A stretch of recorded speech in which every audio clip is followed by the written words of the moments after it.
If you don't have financial literacy, your ass will go broke no matter how much money you make. Welcome to the Bedros Keuilian Show. So money can't buy happiness, but money sure can solve the problem of not having money. And that's a good problem to solve. Today we're going to talk about where we left off on the last episode.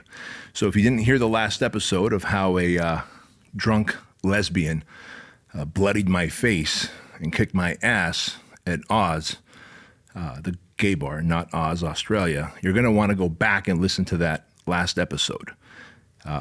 Fascinating story how I got my ass whooped by a drunk lesbian. But today I want to talk to you guys about the difference between making money and creating wealth. See, I was the king of trying to make money. I was the king of constantly trying to trade my time for dollars. In fact, in this last episode, I talked about how I worked as a personal trainer and at the same time worked at Disneyland as a fry cook and dinner cook. And at the same time at nights, on weekends, I would work at Oz, the gay bar, as a bouncer. And I had started my own business, totalmuscle.com. This was 1997, 98, when the internet was just starting out on dial-up, no social media, no paid ads, no Google. And I was trying to make this website work. And so, but when you look at all four of those jobs that I had all at the same time, it was all me trading time for dollars. And so while I've got work ethic, I realized that I was burning out. There I was in my 20s, by the way. If you're in your early 20s and you're burning out, like that is not a good sign for you, man, because you got a long life to live and you ought to not be in your 20s burning out. So if you're in your 20s right now and you're trading time for dollars, I'm going to teach you the idea of multiple income streams and wealth creation. If you're in your 30s, 40s, and beyond, and you're trading time for dollars, I'm about to blow your mind with this new idea that no one teaches in schools. See, I'm convinced that the school system, that the university system, that government wants to keep you financially stupid. They want to keep you money dumb. And the reason the system wants to keep you money dumb is so that you can continue to be a slave in the system. When I say you can continue to be a slave in the system, I mean using your time to trade it for money, to then ultimately get taxed on your income, to get taxed on the stuff that you buy, to pay property taxes on the house that you've already purchased, to get taxed on the car that you're already buying, to get tax, and Social Security and all these taxes. And before you know it, you got a measly little piece of money left. Not enough to win your freedom, but just enough to stay on that hamster wheel and keep working for the man. Now, you might say, but wait a minute, I'm going to be an architect. I'm going to be an engineer. And yesterday I was talking to a young man who was like, man, I'm going to be an electrical engineer and I want to ultimately focus on jet propulsion and work for NASA. I was like, hey, guess what? You're just going to be a really well-paid slave, but you're still not going to make enough to have financial freedom. You're not going to have enough to create wealth. You're not going to have multiple income streams until you do these things I'm about to tell you. And so I want to help you guys out in understanding the difference between making money. So you can make a lot of money. You can be rich. Being rich means you're making a lot of money because what you sell might be a high ticket item and might be high in demand, but without you, it won't work. But wealth creation is creating money passively and money growing for you while you are not working and trading your time for it. Now, if you can have a combination of the two, that is the best case scenario, right? So that's where we're going to start off. And so I do want to let you guys know that when you first start making a lot of money, you're going to start making a lot of dumb money decisions, and that's okay. That's okay. One particular coaching client comes to mind. I love her to pieces. This took place about 9 years ago. She was always kind of putzing along with her business, doing good, not great. It was definitely profitable, but she was highly involved in the day-to-day operations, and she had a few employees. So it wasn't just her trading time for dollars, but she was leveraging employees, which is cool, right? Because when you're leveraging employees, you're also using their time to generate money for yourself, which is awesome. However, while she was doing good, like making $4,000 or $5,000 a month in income for herself, she wanted to do way better. And so she hired me as a business coach, and she came really well referred by Dean Graciosi. And so within the first 6 months, her business popped off, man. She was making like an additional $30,000 to $40,000 a month on top of what her business was making. And then November came around, and I was like, hey, you're going to run a Black Friday sale. And I called it the paid in full tsunami. The paid in full tsunami is if you have a business where people pay you on a monthly basis, you can tell them that, hey guys, if you pay me up front for 12 months, I'll give you 10% off and a 13th month for free. Doesn't matter what kind of business it is. If people pay you on a recurring basis, you could literally get a year's worth of money in one foul swoop. And if you do it at around November, right, Black Friday, day after Thanksgiving, then you put yourself in a position where now you have a good reason why, because the whole world is having a Black Friday sale. And so she runs the Paid in Full Tsunami sale, which is a 3-day campaign. She makes herself an extra $175,000 in 3 days. Remember what happened though. All of those people that were paying her on a monthly basis now paid in full for 12 months and got 10% off and a 13th month free. And I told her that now we need to backfill all those clients who are paying you on a recurring basis because your EFT, your electronic fund transfer, is going to drop.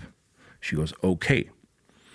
And so instead of using that money to buy more traffic and hire a little bigger team and backfill the clients so that her EFT, her recurring revenue, can go back up, she surprised me with a picture of a BMW M3, brand new, and a beautiful Rolex watch.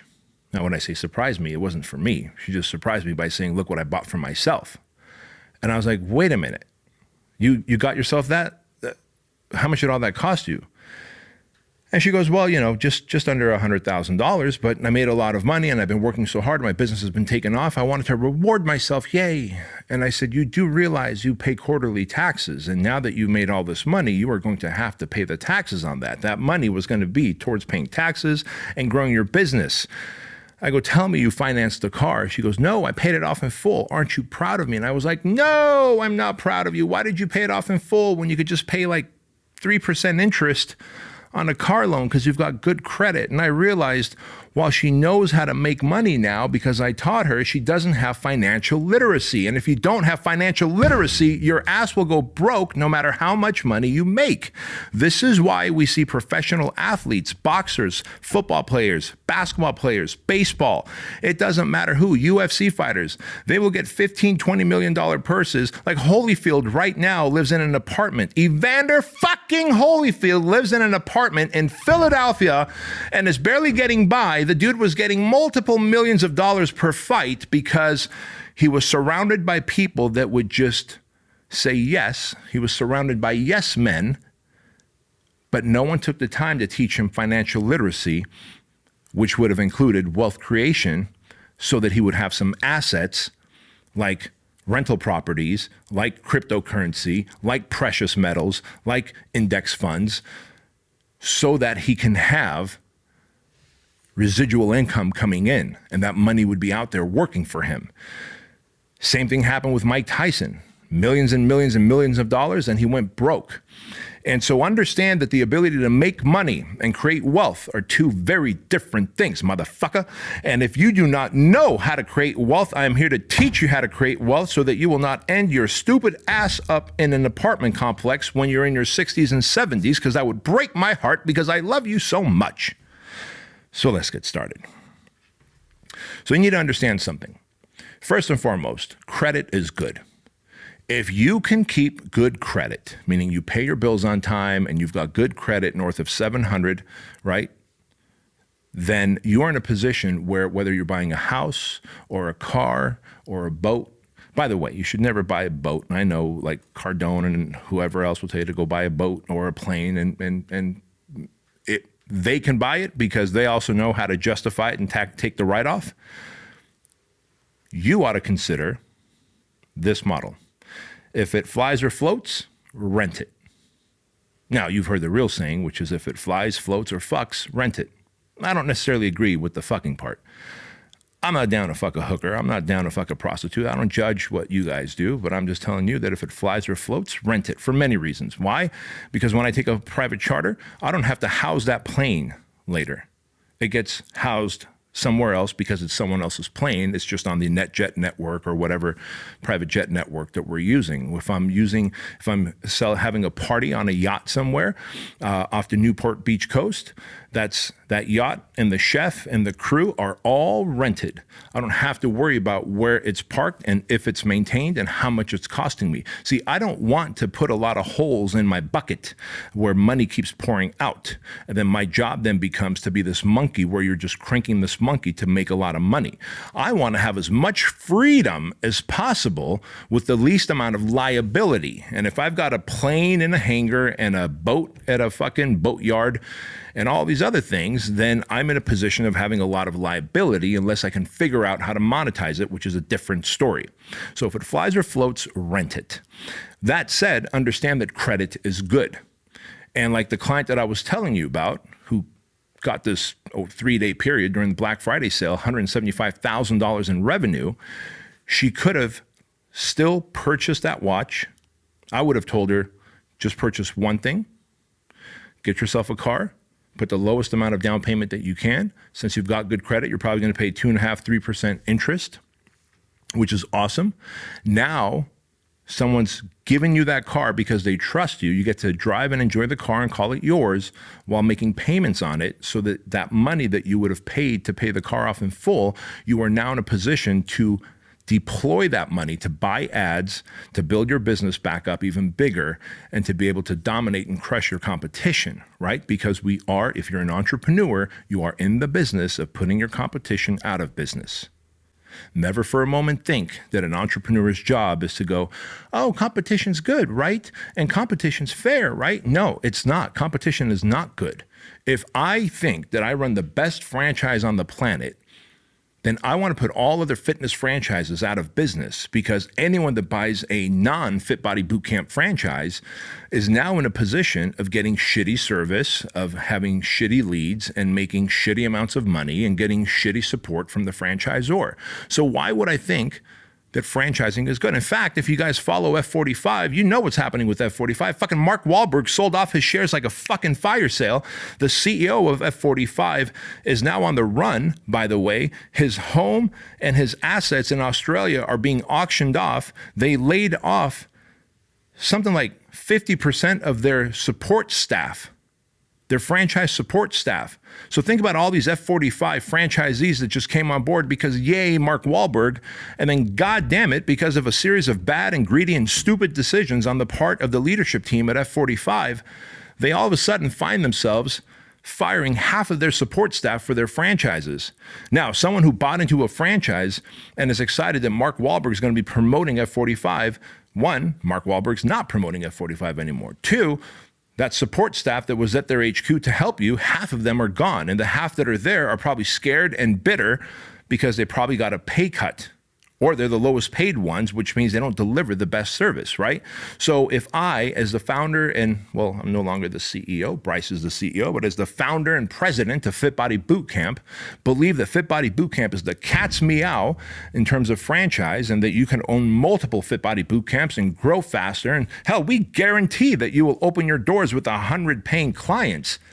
And if you don't, we will keep marketing for you until you get those 100 paying clients. Who the fuck, what other franchise offers that, right?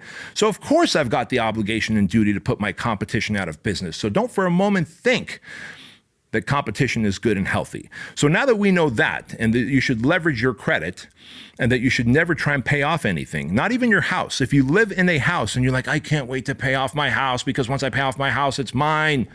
Okay, well, guess what? Let me use my parents as an example. My mom and dad, my mom is 84 years old. My dad is 88. They live in a beautiful house in Anaheim. I pay for a lot of their lifestyle right now, which is awesome. Their house is worth about $670,000, and it's paid off. They have no mortgage. But if it weren't for me giving them money, they would be in a position where they would have to live off their Social Security, which is like, I think my dad gets $1,800 a month and my mom gets like $800 a month. Now, how the hell are they going to live off less than $3,000 a month in Anaheim, California? Yet they have a house that's worth $670,000, but it's like living in a money house that you can't take any of the money away because then you have no house to live in, right? So you guys need to understand that when you pay off your house and you think you did a good thing, you didn't. You need to constantly pull money out on your house, not to do stupid things like buy a truck and lift it, but to do wise things like take money out on your house and go put money down on a duplex, which is now leveraging your money. Because if you have that good credit that we talked about, you could buy a $500,000 duplex, right? A piece of property, small piece of property that has 2 homes on it, put 2 tenants in there, and those 2 tenants could pay you twice what your mortgage is. So if your mortgage is, I don't know. So let's say if it's a $500,000 house, you put 20% down. So you spent whatever, 80, right? $80,000, $90,000 you took out on your house because your house is paid off. You took $80,000, $90,000 from your house and you bought this $500,000 duplex. You souped it up by spending another 40 grand. Okay, awesome. Because you have good credit, someone gives you the house for only 20% down. Now you plug in 2 tenants because it's a duplex. If your mortgage is $1,800 a month, now between the 2 tenants, you're making about $3,500 a month. So you see how now you are cash flow positive. You have 2 people in there paying off your duplex. They're paying off the rest of your mortgage for the remaining 30 years, right? If it's a 30-year mortgage, and it should be, by the way, this is wealth creation now. See, now we're talking wealth creation. They're paying off your fucking mortgage for you, and you are making twice what the mortgage is, right? $3,500, $3,600 a month. You put an extra $500 a month towards that mortgage, because remember, big part of your 30-year mortgage is interest. So now you take that 30-year mortgage that you have, and by putting an extra $500 towards your mortgage payment, you are now paying off that house in 18 or 19 years, therefore saving yourself a shit ton of future interest that you would have to pay. And you're using someone else's money. And you still have positive cash flow, even when you take $500 from that $3,600 and put it towards that mortgage. And so you see how this works. You could literally take out money on your house that you've paid off. Like my parents could do that. Obviously, they're in their 80s. They don't need to. I make a lot of money and I pay for their lifestyle and everything's fine. And that's that.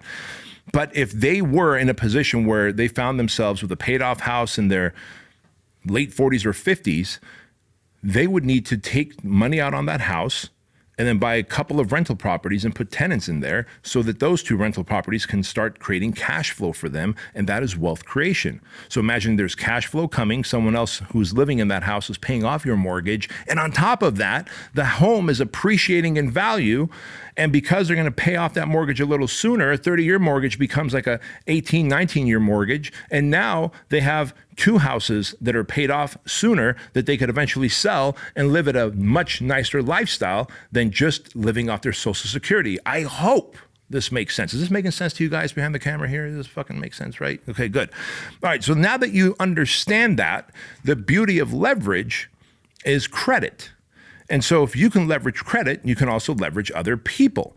For example, I have many businesses, Trulian Supplements, Fit Body Boot Camp. I co-own Fuel Hunt Apparel Company, a software company called Fit Pro Tracker, a ton of other businesses, right? Coaching businesses, etc. I leverage other people as well. I have leadership teams, a CEO, a vice president. I have a second in command for other companies, and they do the work and lead the people who sell the franchises or the supplements or the apparel or the software, and the people help generate more revenue. The people make money, and if they want to be future employees, or I should say entrepreneurs, they're in a place where they are getting paid internship by being around awesome companies that I've started. And they could learn from their peers who are leading them along to ultimately start. In fact, 6 of my former employees are now entrepreneurs. One of those people, Rich Mujica of One Call Closers, is also a coaching client. And so I love turning employees into future entrepreneurs. And every one of those 6 were getting paid by me or any one of my companies to work for that company and make the company money, but they also saw it as paid internship for themselves. And so make no mistake about it, that while you can leverage others, others can leverage you by asking the right questions, seeing how you make decisions, and learning to become an entrepreneur. And you should be happy about that, because all 6 of those businesses, in fact, if I wanted to, I could have taken equity in, because they all came to me and said, hey, I'm starting a business, but they were all starting businesses that I wasn't necessarily excited about or wouldn't want to necessarily invest in. It's just not what I'm interested in. And so I was like, hey, Godspeed, go crush it, right?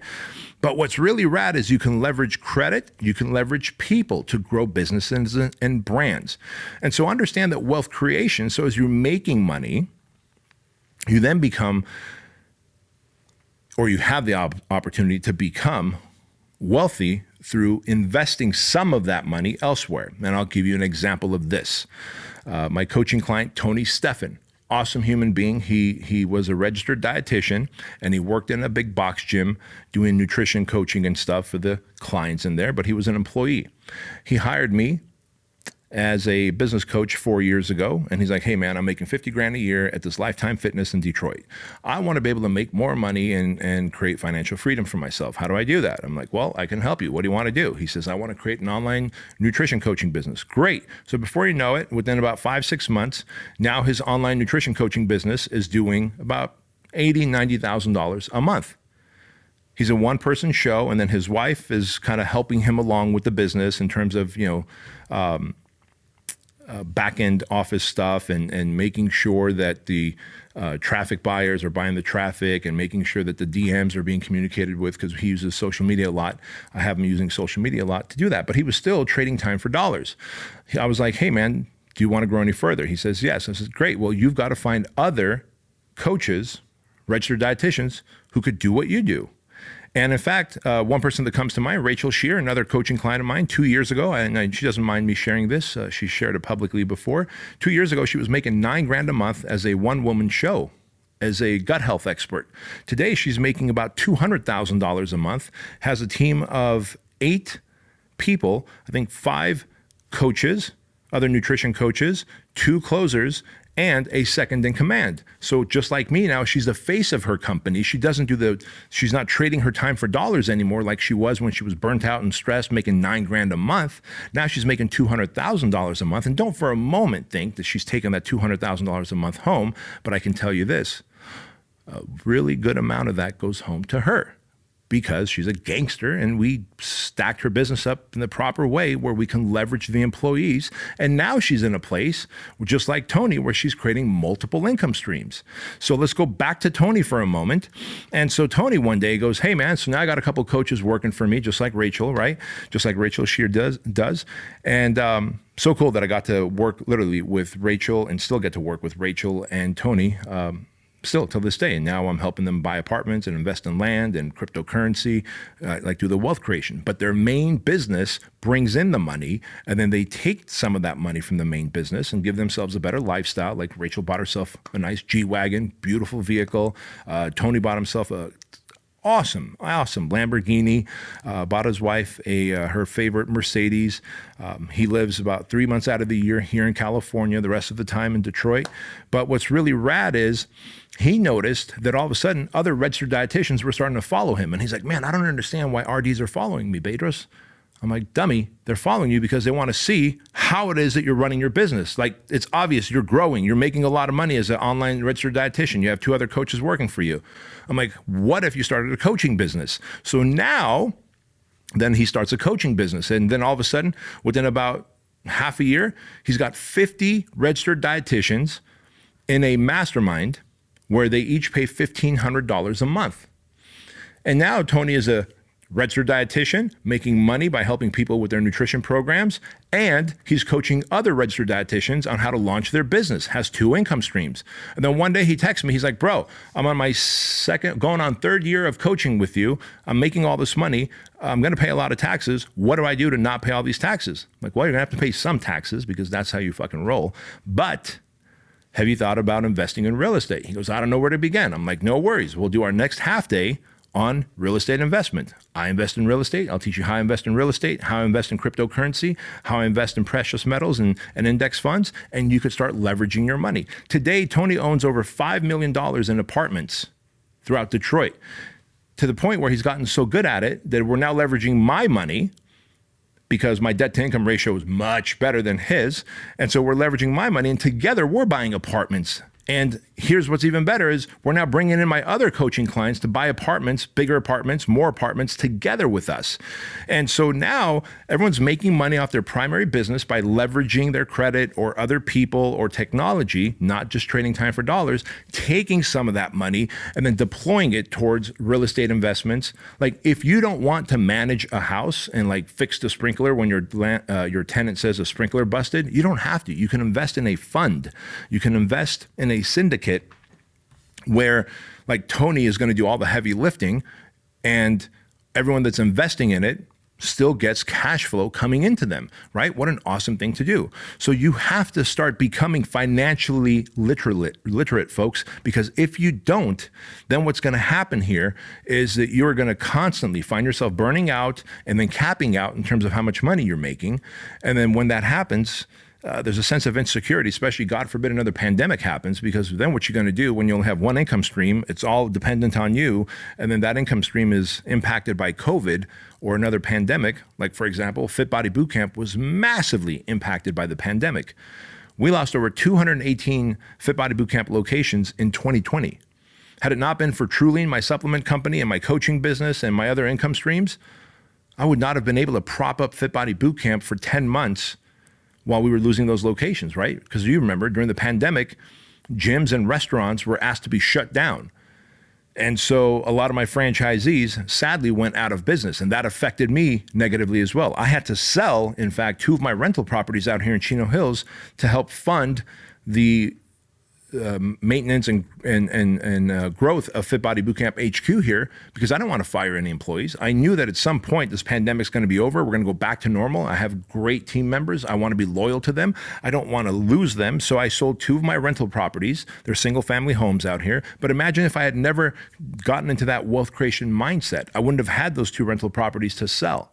And you're probably thinking, well, Bedros, they were giving away the PPP loans. Bro, I fucking smoked through those 2 PPP loans and the SBA SDIL loan with a quickness, and had to sell 2 rental properties to keep the fucking machine chugging along. And then finally, of course, December of 2020, we started selling new franchise locations again, and we just hockey sticked back and we bounced back, and here we are. But again, I share this with you because multiple income streams is what you need. You need to understand wealth creation, be willing to invest in cryptocurrency like Bitcoin, Ethereum, be willing to get multifamily homes, and whether you're buying the apartment yourself or if you are going to invest in a fund or be part of a syndicate. And if you're like, where do I learn this stuff? Have you tried Googling? Have you tried YouTube? Have you tried going to a Robert Martinez seminar, a Grant Cardone seminar, a Cody Sperber Clever Investor seminar, a Kent Clothier seminar? Like just these 4 motherfuckers right there can teach you all about real estate, about flipping, about buying apartments, about buying single family homes, about renovate and sell, like just between those 4. So you have to be willing to spend some of your money on learning this education so that you can go deploy. And the same thing applies for crypto. There's like gangsters out there who are awesome that are going to teach you how to buy crypto in the smart way. It's the strategies that I use.